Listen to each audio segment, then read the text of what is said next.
मध्य प्रदेश को heart of India कहा जाता है क्योंकि यह बिल्कुल देश के बीचों बीच स्थित है।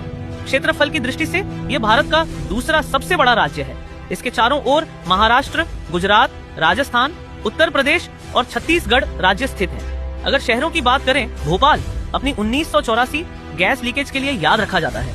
यहाँ का रानी कमलापति रेलवे स्टेशन भारत का पहला प्राइवेट रेलवे स्टेशन है।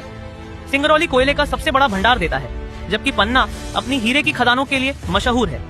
खजुराहो के कंदारियां महादेव मंदिर विश्व प्रसिद्ध है। कटनी को चूना नगरी कहा जाता है। जबलपुर में हाईकोर्ट, सैन्य अड्डा और धुआंधार जलप्रपात स्थित है। अमरकंटक एक विशेष स्थान है क्योंकि यहीं से नर्मदा, सोन और नदियां निकलती है। ग्वालियर को तानसेन की नगरी कहा जाता है और यहाँ वायुसेना अड्डा भी है।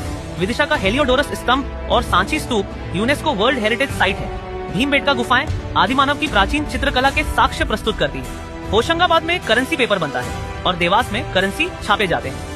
उज्जैन शिप्रा नदी के किनारे बसा है और महाकाल मंदिर तथा कुंभ मेले के लिए विश्व प्रसिद्ध है। यहीं पर पहली वैदिक घड़ी भी स्थापित की गई थी। इंदौर सबसे विकसित शहर है, जबकि मांडू अपनी बाज बहादुर और रानी रूपमती की कहानियों के लिए मशहूर है। नेपनगर में अखबारी कागज बनता है। अलीराजपुर को एमपी का चेरापूंजी कहा जाता है क्योंकि यहाँ सबसे अधिक वर्षा होती है।